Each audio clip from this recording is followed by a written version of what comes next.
Hello, my name is Jenny. I'm going to be reading Irish fairy tales. I'm choosing this book because it was my grandparents and they're from Ireland, and I really like fairy tales, and it's like a different twist on your average fairy tales. Also, I'm going to be sitting instead of standing as we were supposed to because I'm sick and it's a little hard to hear me.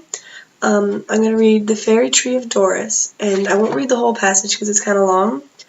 The book is also by Edmund Leamy. Okay, so it starts.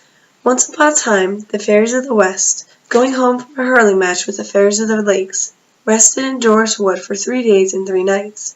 They spent the days feasting and the nights dancing in the light of the moon, and they danced so hard that they wore the shoes off their feet.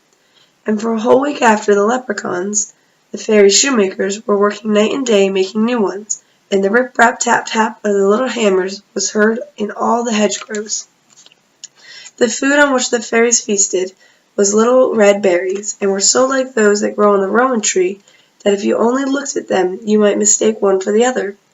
But the fairy berries grow only in fairyland, and are sweeter than any fruit that grows here in this world. And if an old man, bent and gray, ate one of them, he became young and active and strong again.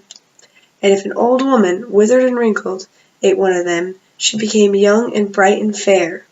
And if a little maiden who was not handsome ate them, she became lovelier than the flower of beauty.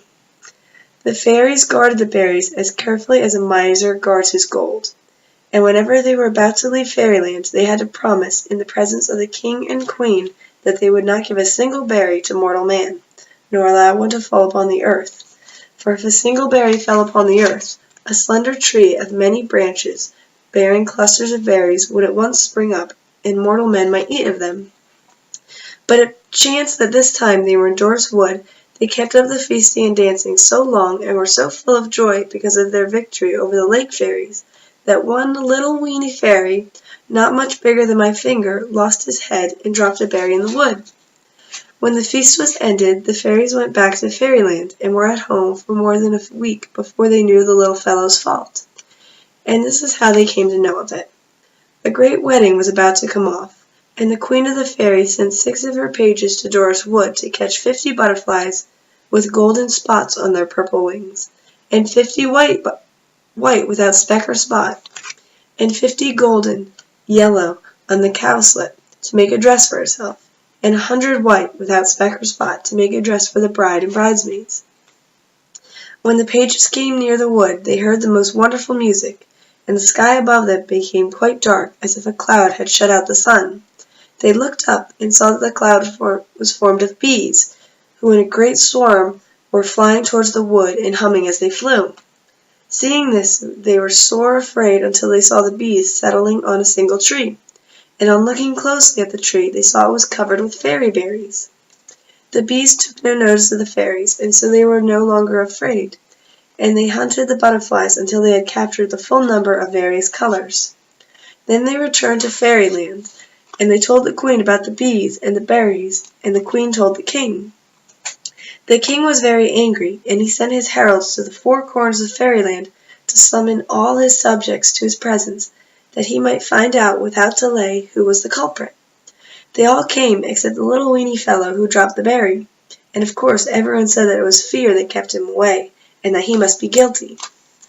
The heralds were at once sent in search of him, and after a while they found him hiding in a cluster of ferns, and brought him before the king. The poor little fellow was so frightened that at first he could scarcely speak a word, but after a time he told how he never missed the berry until he returned to fairyland, and that he was afraid to say anything to anyone about it. The king, who would hear of no excuse, sentenced the little culprit to be banished into the land of giants beyond the mountains, to stay there forever and a day, unless he could find a giant willing to go to Doris Wood and guard the fairy tree. When the king had pronounced sentence, everyone was very sorry, because the little fellow was a favorite with them all. No fairy harper upon his harp, or piper upon his pipe, or fiddler upon his fiddle, could play half so sweetly as he could play on an ivy leaf. And when they remembered all the pleasant moonlit nights on which they had danced to his music, and thought that they should never hear or dance to it any more, their little hearts were filled with sorrow. The queen was as sad as any of her subjects, but the king's word should be obeyed. When the time came for the little fellow to set out into exile, the Queen sent her head page to him with a handful of berries. These the Queen said he was to offer to the giants, and say at the same time that the giant who was willing to guard the tree could feast on berries, just as sweet from morn till night. As the little fellow went on his way, nearly all the fairies followed him to the borders of the land. And when they saw him go up the mountain, towards the land of the giants, they all took off their little red caps and waved them until he was out of sight. Okay, it keeps going, but I'm going to stop right there, okay?